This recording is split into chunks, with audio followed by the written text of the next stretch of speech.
نحمده ونصلي على رسوله الكريم اما بعد۔ ترجمے والے قرآن پاک کا صفحہ نمبر 915، 25واں پارہ سورہ زخرف، آیت نمبر 15 تا 19۔ اعوذ باللہ من الشیطان الرجیم، بسم اللہ الرحمن الرحیم۔ وَجَعَلُوا لَهُ مِنْ عِبَادِهِ جُزْءًا إِنَّ الْإِنسَانَ لَكَفُورٌ مُبِينٌ أَمِ اتَّخَذَ مِمَّا يَخْلُقُ بَنَاتٍ وَأَصْفَاكُمْ بِالْبَنِينَ وَإِذَا بُشِّرَ أَحَدُهُمْ بِمَا ضَرَبَ لِلرَّحْمَنِ مَثَلًا ظَلَّ وَجْهُهُ مُسْوَدًّا وَهُوَ كَظِيمٌ أَوَمَنْ يُنَشَّأُ فِي الْحِلْيَةِ وَهُوَ فِي الْخِصَامِ غَيْرُ مُبِينٍ وَجَعَلُوا الْمَلَائِكَةَ الَّذِينَ هُمْ عِبَادُ الرَّحْمَنِ إِنَاثًا أَشَهِدُوا خَلْقَهُمْ سَتُكْتَبُ شَهَادَتُهُمْ وَيُسْأَلُونَ۔ صدق اللہ العظیم۔ پچھلی آیات میں اللہ تعالیٰ کی کچھ قدرتوں اور نعمتوں کا تذکرہ آیا تھا۔ اب اللہ تعالیٰ کی نعمتوں کی وجہ سے انسان پر یہ لازم ہے کہ وہ اللہ کا شکر ادا کرے،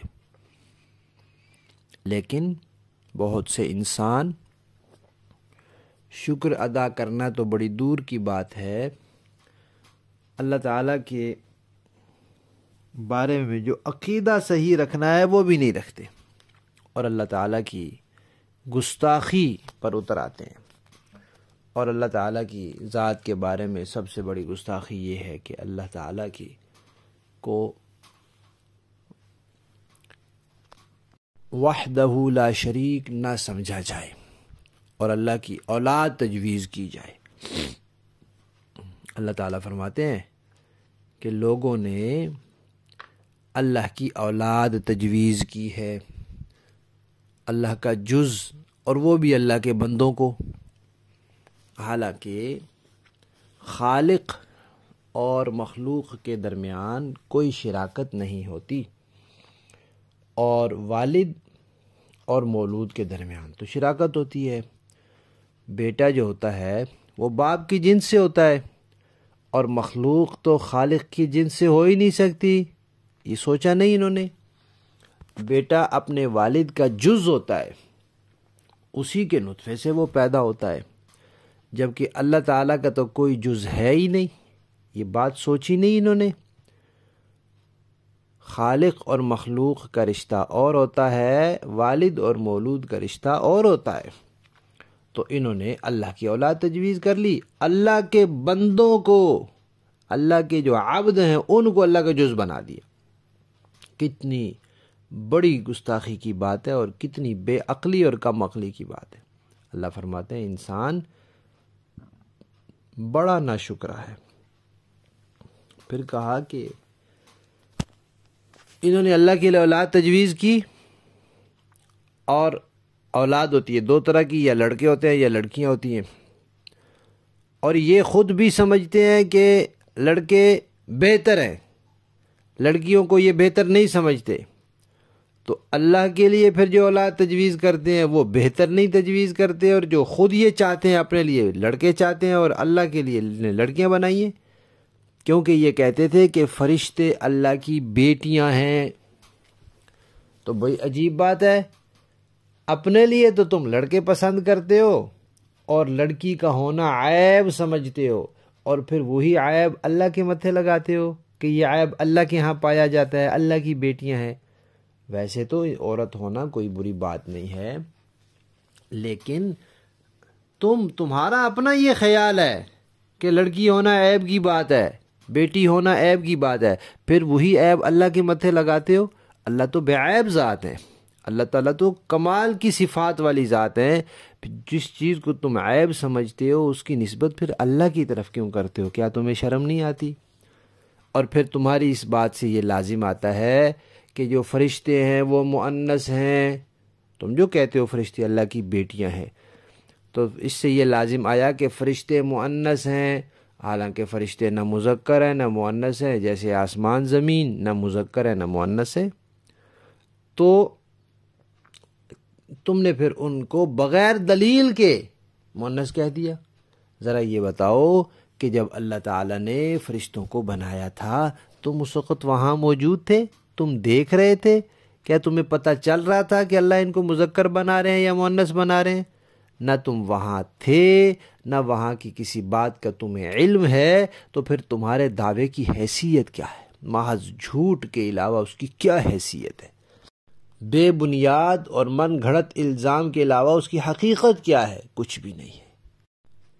اور پھر بتایا کہ ان کا اپنا حال دیکھا کرو، اگر کسی کے ہاں بیٹی پیدا ہو جائے وہ سارا دن اس کا چہرہ سیاہ پڑا رہتا ہے اور وہ غم کے مارے گھٹا رہتا ہے اور کہتا ہے میں پتہ نہیں کیا کر دوں، اس لیے جب وہ ذرا بڑی ہوتی ہے اس کو دفن کر دیتے تھے۔ تو بیٹی کے ہونے پر تمہاری تو یہ حالت ہوتی ہے، اتنا تم اس کو برا سمجھتے ہو، اور جس کو تم برا سمجھتے ہو وہی برائی پھر اللہ کے ذمہ لگاتے ہو، اس کی نسبت اللہ کی طرف کرتے ہو۔ اور ایک اور بات بھی ارشاد فرمائی کہ عورتوں کی پرورش ہوتی ہے زیورات میں، زیب و زینت میں۔ عورتوں کو رنگ برنگے کپڑے پہننے کی اجازت ہے، مردوں کو نہیں ہے۔ عورتوں کو زیور پہننے کی اجازت ہے، خوبصورتی کے لیے زیور پہننے کی اجازت ہے، مردوں کو نہیں ہے۔ عورتوں کو ریشم پہننے کی اجازت ہے، مردوں کو نہیں ہے۔ تو عورتوں کی پرورش زیب و زینت میں ہوتی ہے، اور ان چیزوں اللہ تعالیٰ نے ان کو خاص مقاصد کے لیے بنایا ہے، تو ان چیزوں میں لگنے کی وجہ سے ان کی عقل میں اور ان کی قوت بیان میں کمی آتی ہے، اور مردوں میں یہ چیز نہیں ہوتی۔ مردوں کے لیے ریشم حرام ہے، مردوں کے لیے سونا حرام ہے، مردوں کے لیے خوبصورتی کا زیور خام خواہ کا پہننا حرام ہے۔ تو لیکن مردوں کے اندر قوت بیان ہوتی ہے، وہ اپنی بات کو خوب واضح کر سکتے ہیں، ان کی عقل کے اندر وہ نقص نہیں ہوتا جو خواتین کی اور عقل میں ہوتا ہے۔ تو ذرا یہ سوچو کہ وہ صنف جو زیب و زینت میں پرورش پائے اور کبھی گفتگو ہو جائے تو اس کے اندر اپنی بات کو پوری وضاحت اور صراحت کے ساتھ نہ کہہ سکے، اس کو تم اللہ کی طرف منسوب کرتے ہو۔ اللہ نے کوئی اولاد بنانی ہی ہوتی تو ایسی مخلوق کو کیوں بنانا تھا جس کے اندر یہ کمیاں پائی جاتی ہیں؟ تم یہ اللہ فرماتے ہیں کہ مشرکو تم یہ سب باتیں کر رہے ہو، تمہاری یہ ساری باتیں ریکارڈ ہو رہی ہیں، یہ الزامات تم لگا رہے ہو، یہ بہتانات باندھ رہے ہو، یہ ریکارڈ ہو رہے ہیں سارے، اور تم سے اس کے بارے میں پوچھا جائے گا۔